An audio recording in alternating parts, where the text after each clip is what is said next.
मैं परमेश्वर का धन्यवाद करता हूँ आज के इस वचन के लिए जो परमेश्वर मुझे दे रहा है, और वो ये कह रहा है कि इन वचनों को शेयर कर ताकि ये परिवारों तक पहुँच सके और लोग इन वचन को सुनकर जब उनके कान में पड़े तो उनकी ज़िंदगियाँ जो हैं बदल जाएं, उनके विचार बदल जाए, उनकी समझ बदल जाए।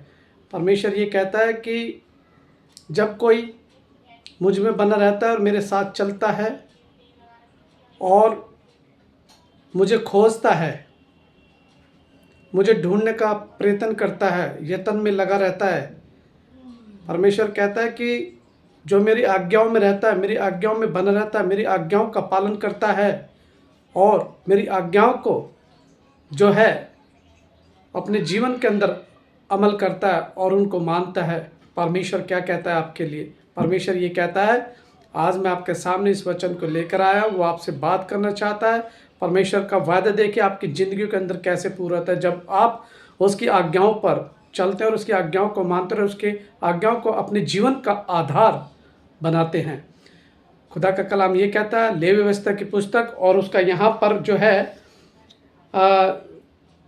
26वां अध्याय और उसकी 12वीं आयत में लिखा हुआ है। परमेश्वर ये कहता है अपने वचन के द्वारा, और मैं तुम्हारे मध्य में चला फिरा करूँगा। जब भक्तजन परमेश्वर को खोजने वाले और उसकी आज्ञाओं का पालन करने वाले उसके साथ रहेंगे तो परमेश्वर कहता है कि मैं उनके बीच में चला फिरा करूँगा। और आगे कहता है वो, और तुम्हारा परमेश्वर बना रहूँगा। और वो कहता है कि मैं आपका परमेश्वर बना रहूँगा। आगे लिखता है, और तुम मेरी प्रजा बने रहोगे। परमेश्वर कहता है कि और आप मेरी प्रजा बने रहोगे। वो हर एक जन से कह रहा है, हर एक अपनी प्रजा से कह रहा है, अपने लोगों से कह रहा है, अपने जो है दास और दासियों से कह रहा है, अपने भक्तों से कह रहा है जो उसकी आज्ञाओं पर चलते, उसकी आज्ञाओं का पालन करते, उसकी आज्ञाओं में बने रहते हैं।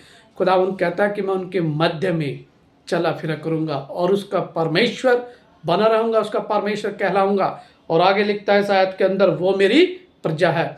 और खुदावंद अपनी प्रजा को कभी छोड़ता नहीं है।